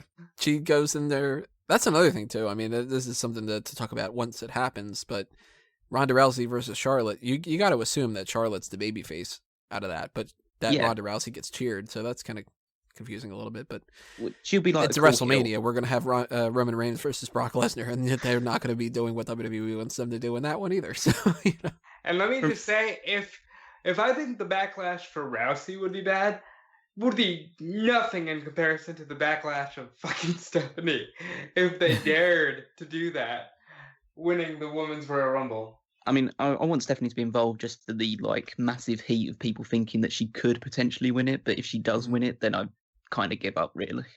What if she's the shortest time? I hope so. She could be. I'd love she could pull a Lawler and come in and get punched and then leave, that kind of thing. I'd love a situation where she just gets in through the ropes and then she's like basking in the glow or something. Maybe she pushes someone over and thinks, "Oh my god, I'm so amazing," and then Asuka just kicks her head off and throws her out of the ring. I can't see her getting hit by Asuka, but I can see if she does come in there, a double clothesline with like Bayley and Sasha, or if Ronda's in there already, Ronda throws her out. The more that I'm thinking about this, the more I'm thinking that might actually be the best case scenario, because she might look at this and say, "Look, I don't want any of the women to be the one that's the weakest. I'll be the weakest. I'll be the leader. I'll take that hit." That'd be a good sign for her. And also, it's like whoever gets her out will probably get the biggest pop of the entire match as well. So it's a real shine for them as well. Mm-hmm. But Dana Brooke is still trash and should be replaced by Ronda Rousey. What if Dana Brooke eliminates Stephanie Oh, as the quickest? I hope Yeah, like right. Nia Jax eliminates Stephanie by throwing Dana Brooke onto Stephanie. So, gun to our heads, who's winning the Women's Royal Rumble? I'm going Ronda Rousey. Ronda Rousey. Yeah, I don't care if we've seen it a million times. Sasha and Charlotte is your SmackDown Women's title match for WrestleMania. Mm. Now we got to pivot over the opposite way to the men's women's Royal Rumble match. Really, I almost called it that. I think I'm still trying to justify the idea of having Roman Reigns win the I was women's. gonna say I thought you called it the men's Roman Rumble. I'm still saying, you changed the R for Roman Reigns to Woman Waynes. Do that, and he ends up winning. Fucking heat. Jeez, that would be amazing. So yeah, let's talk about the same things, but towards the men's Royal Rumble match. Surprise entrance. We have, at the time that we're recording this right now, 17 men have been announced. Aiden English, Apollo Crews, Baron Corbin, Bray Wyatt, Elias, Finn Balor, John Cena, Matt Hardy, Randy Orton, Rusev, Shinsuke Nakamura, The Miz, the 3 members of the New Day, Titus O'Neil, and Ty Dillinger. Plenty of people that are not announced yet that, I mean, they are going to be. Like, they have to be. We don't have Bobby Roode. We don't have Jinder Mahal. We don't have, we don't have Roman Reigns. We don't have The Miz. Or no, we do have The Miz. Yeah. Right, yeah, Roman's not even announced for this thing. Not that stopped him last year, but whatever. Yep. We don't have the Balor Club other than Finn Balor. We don't have the Revival. We don't have anybody from 205 Live, which they don't need to put any of them on there. That's fine. We don't have Mojo the Rawley. Colognes, which the Colognes aren't going to be in there. No Mojo Rawley. No Mojo Rawley, no Zack Ryder, no Dolph Ziggler. He's a possibility to not be in it. No Chris Jericho. We'll get there. We'll get to Ziggler. No Bludgeon Brothers. I don't think that they're going to be in it, though. I don't think they'll have many tag teams in it, really. I think they'll stick to individuals. I think we'll have Breezango. Potentially, yeah. Or at least one of them. We don't have Sin Cara. Who cares, really? Who cares? We don't have the Singh brothers. They're more than likely not going to be on it, especially since one of them is injured at the moment. Yep. And we're not going to get Mike Kanellis. So, we don't have the Miz Taraj. I have them penciled. Oh, the Miz Taraj? It's another one, yeah. Samoa Joe's obviously out now. I have the 4 men from the Raw Tag Team title match penciled in. They could be. There's definitely potential. Mm-hmm. Yeah, there's always a chance that somebody that wrestled earlier in the night still actually does pop up again. Because we've seen it many times before. But there's also a good chance that they're already going to be on the card. And for instance, like the Usos, if you've got 13 spots, you might not want to put the Usos in there. They've already done their fair share, you know what I mean? Use that spot for somebody from NXT. Use that spot for some fun return from somebody. Goldust is another one he's not in yet. But does it matter? I mean, he might end up being the 205 Live general manager, so he doesn't need to be. Oh shit, I didn't even think about that. Wow, how did I forget about him? They go update that article. I had Jericho penciled in because I made this list on Sunday night, and I thought for sure having the biggest man in the industry on your Raw 25, he would be doing something of credibility, and he did not. So I don't know if he's going to be a factor. I have. Before we get into crazy entrance, I'm going to limit it down to. Out of only the main roster people right now, who do you guys think could be kind of a surprise or something? Because I mean, somebody like a Bobby Roode, he's going to be in it. That's just that's a guarantee. For the main roster guys, Dolph Ziggler. Dolph Ziggler's one of my picks to win it. So yeah, Dolph Ziggler. Do you guys think Shane? No, not Shane. Now, what about the Bryan situation? Because I don't want to spoil this. I think that Daniel Bryan is my number 2 pick to win the Royal Rumble. I'll say to everyone listening right now, do not get your hopes up for this scenario. Yeah. Oh, definitely don't. Definitely don't. Because if you do get your hopes up for this scenario, it's not going to happen. That's the tricky part. If you think it's going to happen, it isn't. Yeah. If you don't think it is, I'll just say this. I have been very suspicious of how they've been booking him, and he's been saying the same stuff, so there's no reason to believe that anything has changed whatsoever. But we've seen them pull the wool over our eyes before. John Cena was supposed to be back in 9 months to a year, and he came back in the 2008 Royal Rumble. In 4 months. And we've seen Braun Strowman come back after a couple weeks when he was supposed to be out for 6 months or whatever like that. I think that there actually is a decent chance that Daniel Bryan might be cleared to compete here, because they might be looking at their situation and going, we really don't want to lose him this year. And if he's gotten enough medical tests and he signs some kind of a waiver and they do some testing ahead of time and all that, he could actually be in this match. And I don't say it's a guarantee for sure. I think it's almost more of a guarantee that he isn't. But I don't know. There's so many factors to go in with that.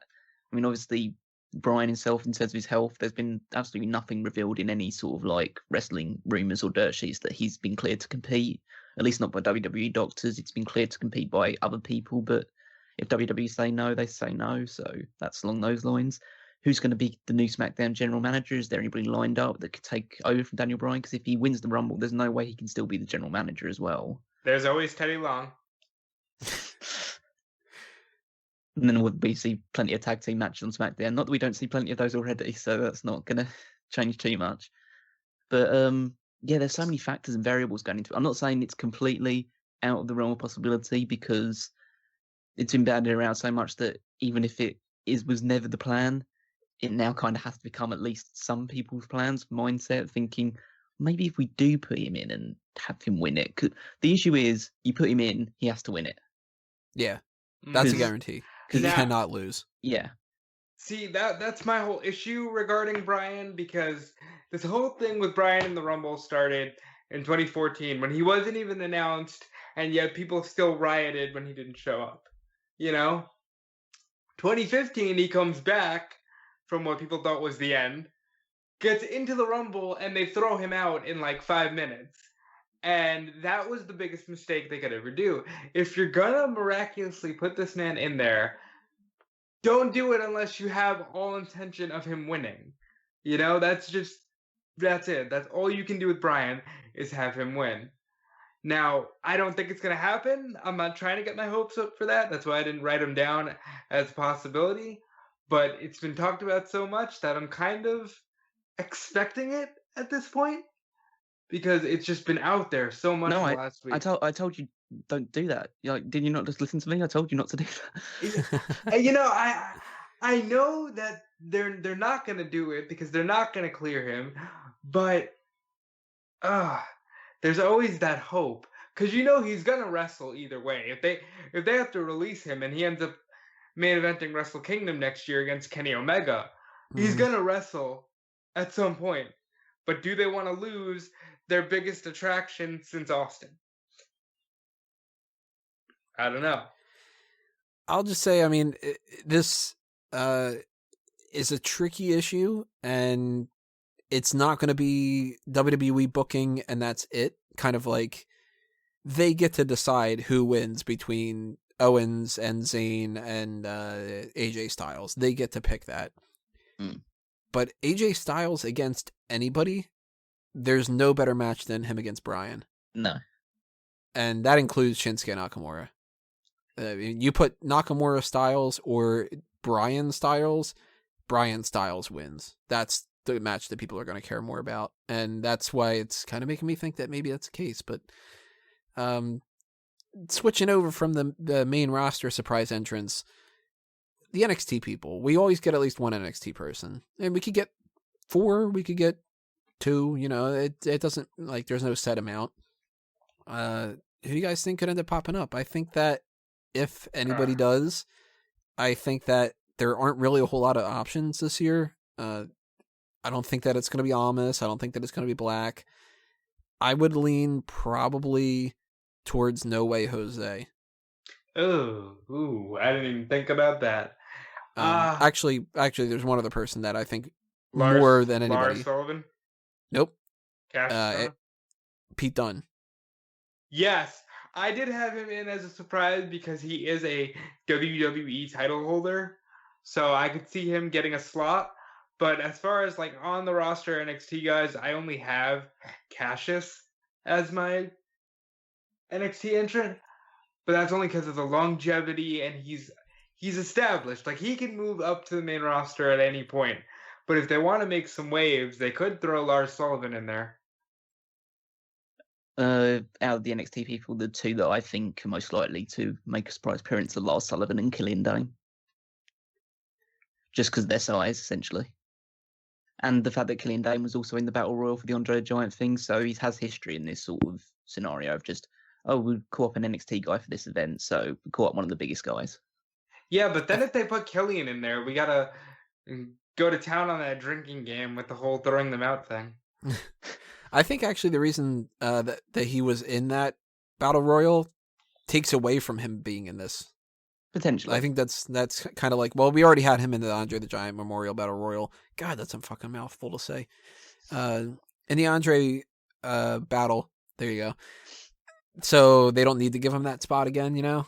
And I think Sullivan's just a little bit too early kind of a thing. But I would not be shocked at all if No Way Jose gets in there. I know that that's somebody that's not on a lot of people's radar, but Pete Dunne and No Way Jose. Soon, yeah.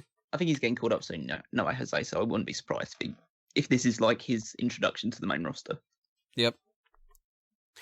But then there's also the chance, not only just main roster and NXT, we could also get just any random people. Do we get a Kenny Omega? Do we get Cody Rhodes popping up? Do we get the definitely possibilities. Don't get any of those because Cody Rhodes signed with Ring of Honor and Kenny Omega's back signed with.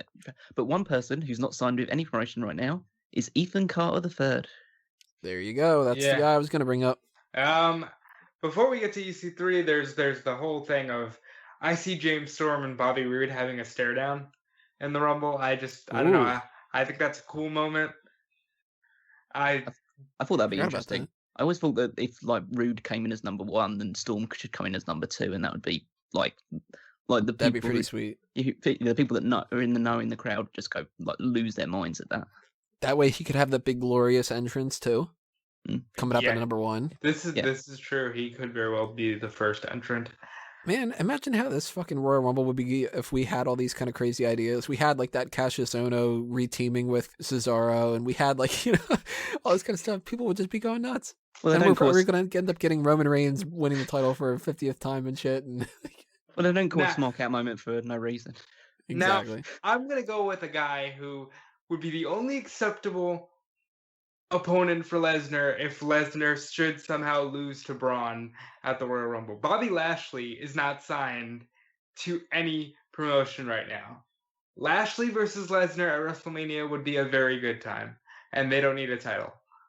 No, just in an octagon for that. Put it in an octagon instead of an actual wrestling ring. An extra manager. The referee. Ken Shamrock would be the referee for that match, and I'd be okay with that. EC3, this is what's weird about him. I kind of want him to go to NXT. I think he will. That's why I don't see him in the Rumble. But he could. I mean, nothing says that they can't have somebody pop up at the Royal Rumble and then wrestle at NXT for the next little bit of time. Ty Dillinger popped up at the Royal Rumble. He did his number 10 spot, and then he continued with NXT for however many months that was until the shakeup. You have EC3 coming as number 3. No. Why not? Yeah, I didn't even think about that. Holy shit! He comes in, he's EC3. They pop. You call him Derek Bateman though, so people are just annoyed. DP3. Well, if they're gonna do it, they have to have Dixie Carter be his manager, and she's worked with them on the Kurt Angle thing. It wouldn't be that crazy to actually think about because supposedly he owns the rights to the name EC3. He does own the rights. That's why I pitched the idea. He owns the rights to EC3. Yeah. So what if they do that? What if they have They brought in Eric Bischoff. Yeah. What if they bring in Dixie Carter? What if she's his fucking manager for a little bit? Like, that could be fun as hell. Oh, EC3 with Dixie Carter versus Bobby Roode for the U.S. title. Oh, man. Pretty awesome, actually. Yeah. Like, that was a match that they were having in front of crowds of 100 people in the Impact Zone, and they get to do it at WrestleMania in front of 70,000 or so. That'd be amazing. People actually caring for the WrestleMania. And people actually paid to be there. EC3, I think a lot of people are going to get their hopes up for him, and I don't think that it's necessarily going to happen. I think he's going to pop up for the tapings after TakeOver. Well, I think he could be one of those people, TakeOver, they always have, wrestlers sitting in the crowd. Yeah, he's just sitting in the crowd. Yep. Yeah. Exactly. I think he's going to be at TakeOver Philadelphia, and he's going to be just sitting in the crowd, and they're going to be like, wow, that's Derek Bateman. Oh. And then, we get our tapings on February 1st, and suddenly he is in the center stage in Atlanta. Yeah. What about another person that could potentially be on the TakeOver thing, but could also be in this match? Ricochet. I don't think so. I think he's a 205 Live guy. Well, but that doesn't mean that they can't bring him in with all the fanfare. Yeah, that's true. That's why I have Candice coming in the first female Rumble, because she just got signed. Everybody knows she can go. So just throw her in there for fun. I think Ricochet is it definitely would be a wild card one. I don't expect him to be in the Rumble. I think he's more likely to be just in the NXT crowd. But if he does, he's definitely someone who puts in a lot of really entertaining and flashy moves. If people aren't familiar with Ricochet in the crowd for the Royal Rumble, and I'm sure most of them will be because it's usually quite a small audience, but he'll be doing so many flips and moves, high impact moves. Obviously, he can't do any dives out of the rings because that would be a little bit stupid of him. But I think it's a good way to expose him to a huge audience and then maybe move him down to NXT, and then he could actually maybe bring fans down to NXT with him. Because once you see Ricochet in one match, then you want to see more of him. He's that kind of wrestler. So, anybody think that there's a chance Undertaker pops up? Yeah. Okay. So going back to my issues with Raw 25. I don't know if I even want to anymore. It's like with Jericho. How did you not do something with this mega star that you have on your show? Should The Undertaker pop up? Maybe only to throw out John, if that's really where they want to go, even though they should have went there last year. But I think he might show up, but I don't think he'll be in the match. I don't think he's showing up at all. Well, the last 2 years, they've had him pick a fight pretty cold with Shane and Rowan. So I can't see him just being like, John, I choose you. We're gonna fight. Pokemon guys. Yeah. Nah, I'm expecting Cena to be the one that makes the call. Yeah. I think that he's just going to come up and be like, oh, it's a WrestleMania season. We're missing something, though. We can't have a WrestleMania without The Undertaker and that kind of thing. Oh, please. See, things like that don't excite me because they're just cold. It's just like, I'm John Cena and I can do what I want. So here we go, Undertaker. Let's do this shit. Yeah. I mean, it makes so much more sense if it's, somebody I got to imagine the reason that they would have done that whole thing with Samoa Joe would have been that Joe and Cena would have had some kind of a confrontation here, and that would have led to some kind of a feud going forward. Yeah, I think now we don't get Samoa Joe, and we're scheduled for Mania, but I think Joe got injured again, and I don't know. That's the other thing is if we don't get Taker Cena, and if Joe isn't ready, how the fuck do they pair with Cena? Well, that goes into my predictions for the winner, so I guess we'll save that. Who wants to walk with Elias? Oh my god. Other surprise entrants that I can think of are things that I think are just, they're total shots in the dark. We could get the Boogeyman again. I hope not. Please no. And we could get Devon. We could get, and it's sort of like none of them really are going to make that much of a splash, I don't think. But it'd be really cool if we got dude. Who is it? I said Devon got really, really fat. I don't want to see Devon in a wrestling ring after Monday. Yeah, if you see Devon in the Rumble, he's the only person you ever would see because he'll block the entire camera. I think if there's one legend that makes a lot of sense, Hacksaw Jim Duggan. Oh, I'm tired of those. That's got to be in the drinking game, right, Tony? If Hacksaw Jim Duggan shows up. Yeah, you down I your think at entire that point cabinet. you just drink until you black out. Yeah, I mean it would be 30 years ago. Let's switch over to who's going to get the shortest amount of time here, and I don't think we're going to get any kind of like people beating Santino's record or anything like that. I'll go with Slater. Later. Yeah, because they hate him.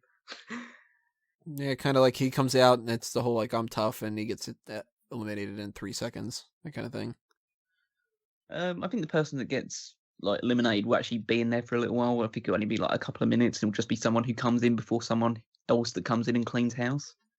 So I think it's really just a huge stab in the dark at the moment. But I'm gonna go with Ty Dillinger. Aw. Just because he's a nobody now. So. You know what? Why not a guy like The Miz? Why not a noteworthy guy? Miz comes in all cocky, gets taken out in 10 seconds.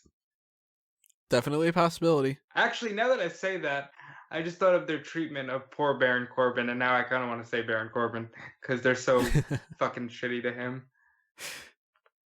Well, the flip side of things, the Iron Man, that could be a multitude of different people, and Randy Orton can be one of those like early contender people that last until the very end kind of thing. And I don't know, I have 2, and I can't quite make the decision. Finn Balor or Shinsuke Nakamura? I've gone with one of those. I'm going 100% Finn Balor.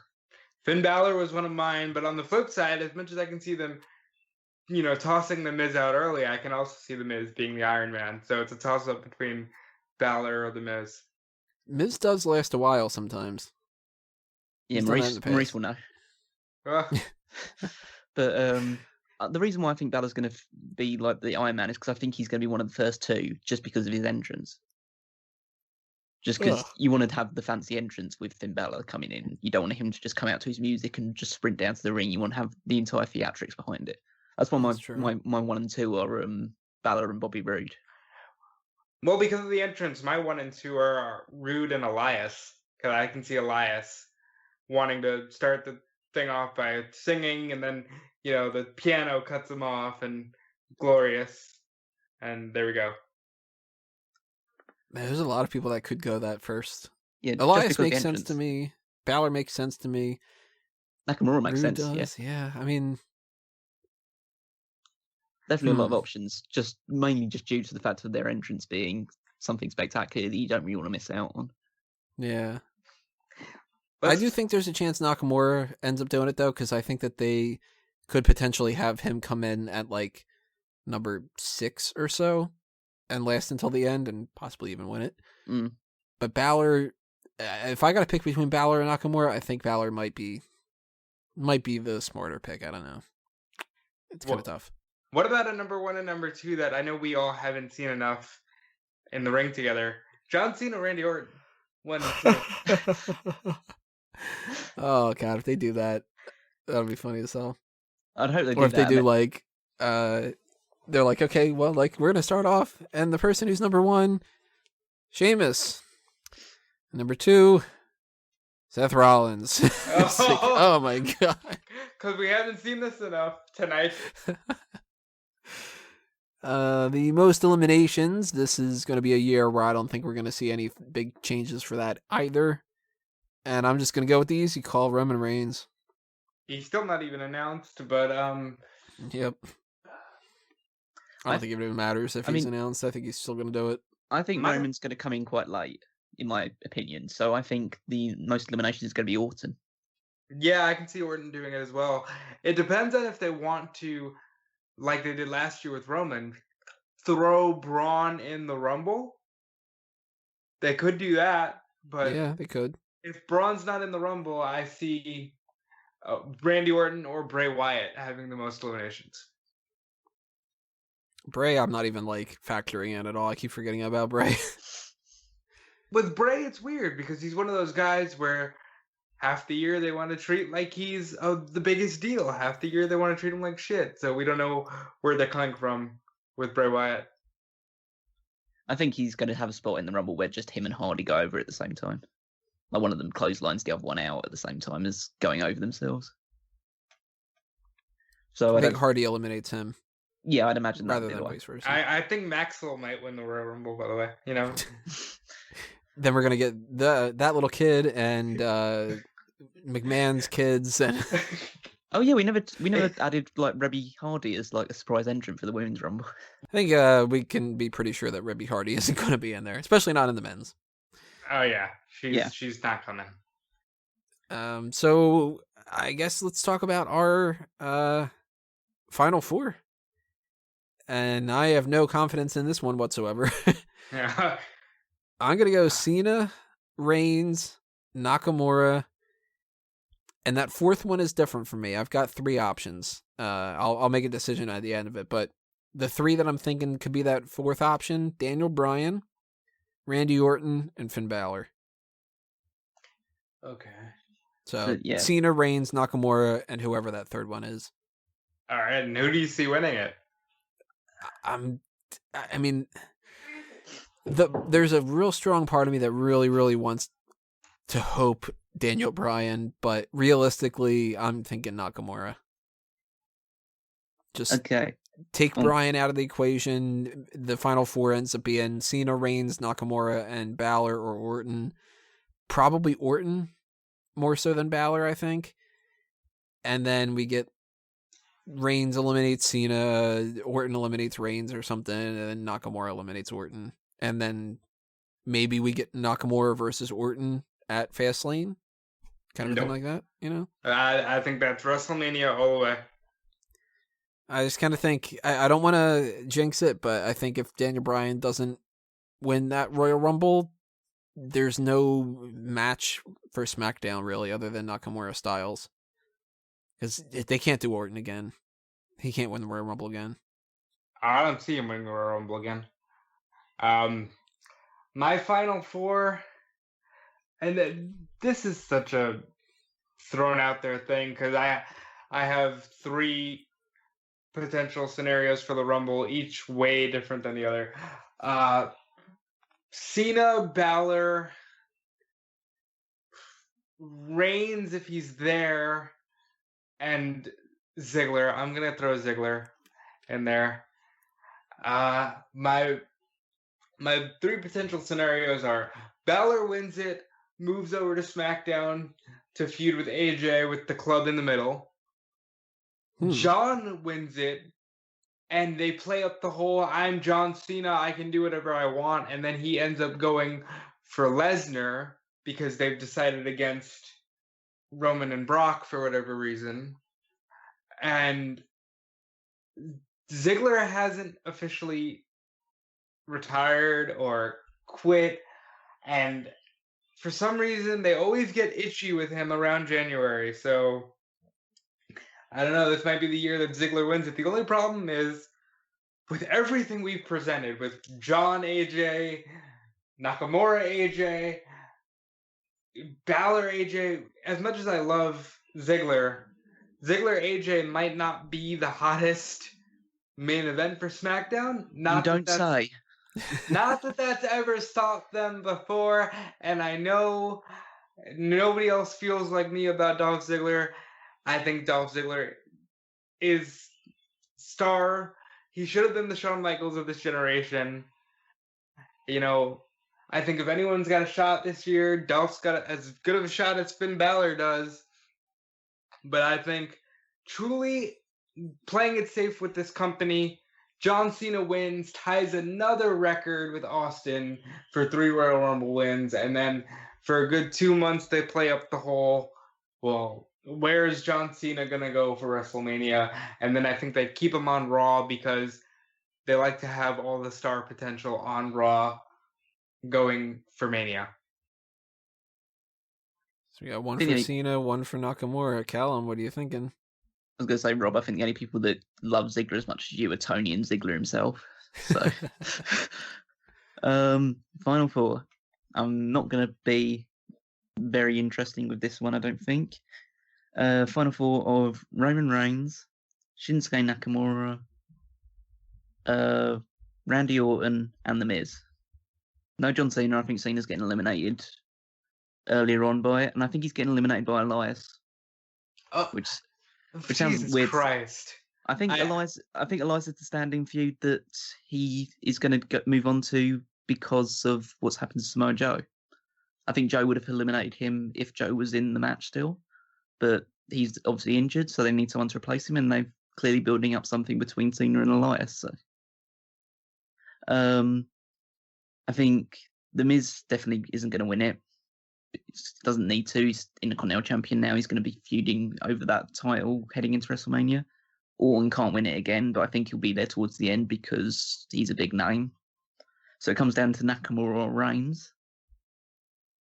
And I just don't think they're behind Nakamura in terms of a championship opportunity or a world championship opportunity. I honestly think that Nakamura is going to end up in the Battle Royal. No. I do think so. They've essentially killed all momentum with him, and they had his experiment in the World Championship, and obviously, I'm not saying it was his fault. It was probably largely due to the fact of the person that was holding the belt at the time, but he clearly didn't do anything in that regard, and they haven't really given any impetus to him challenging for the World Championship since then. I agree that AJ versus Nakamura would be good, but they don't seem to be pushing ahead with that or teasing that enough. Who won between Styles and Balor at Survivor Series? Or whatever it was? Balor. Yeah, Balor did. Balor did, okay. Yeah. So I think it's Philadelphia again. It's 3 years later. No. It's gonna get no better reaction, but I think Roman Reigns is winning the Royal Rumble for the second time. But they can't because they can and they will. I'm gonna draw back to what Tony said. Brock is not doing the Elimination Chamber for the world title. He's not. I think he is. The thing about the Elimination Chamber is Lesnar can come in as the last person, just be in there for 5 minutes and walk out. That's true. It doesn't have to be there too long. I mean, I know it's another appearance thing, but I'm sure they wouldn't mind him booking another thing, and it's like his final obstacle. Like, oh my God, who's going to stop Lesnar? He just defeated 5 people in the Elimination Chamber. Oh, Roman Reigns hit a spear. He's won. Yay! Universal Champion. No, that's not. That's not how this one goes. God, I hope that they don't, though. That's the thing. I don't have faith in this company anymore. It's not a case of like not listening to fans. I like Roman Reigns. I think he's one of the best wrestlers in terms of like a bell-to-bell match performer in the entire company. And I think the match against Lesnar would be excellent. But I know the fans don't want that, but they don't care. They've always wanted to push this match as like it's 3 years in the making since their last encounter. They've never had a one-on-one match that's actually had a finish. We don't know if Lesnar's going to even be in WWE from beyond this WrestleMania because his contract's up after. I believe his contract expires at SummerSlam. Yeah, I think so. But that could be SummerSlam could be his last match, and that could be a chance to put someone like Braun Strowman over instead. No more Lesnar and Strowman. No more. This has to be it for those two. The match... it has to be used to put someone over, and I think Lesnar. Roman Reigns. Yeah, Roman Reigns probably again, just a rematch. But the only way I see Lesnar and Roman touching at Mania, honestly, is if they throw Hager in the middle. They say, "Here's the 2 guys that beat you, and you. It's a triple threat." Yeah, but I don't see what the point is with that unless you have Undertaker win. Well, nothing is the point with the Undertaker, but that hasn't stopped them the last 2 years.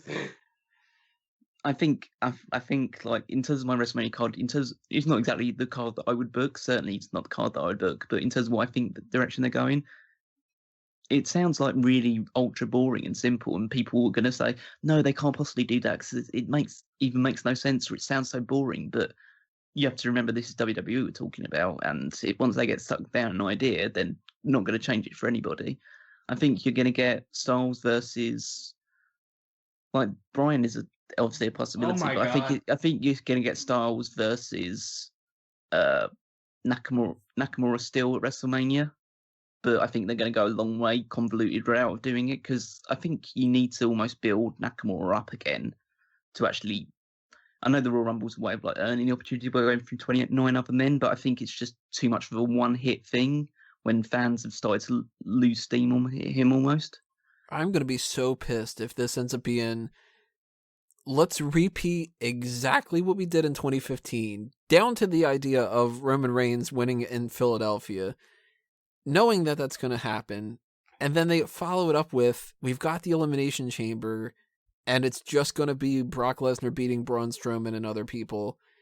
And then Fastlane has to be like, I don't know, like Nakamura versus Owens versus Orton versus Zayn, and the winner wins a title shot at WrestleMania, where it's like, who cares? That kind of a thing. I hate it when they do that so much, and I'm going to be such a sour asshole if that's the case. I mean, now, you can't look forward to this season then, because trust me, that's the way they're going with this sort of thing.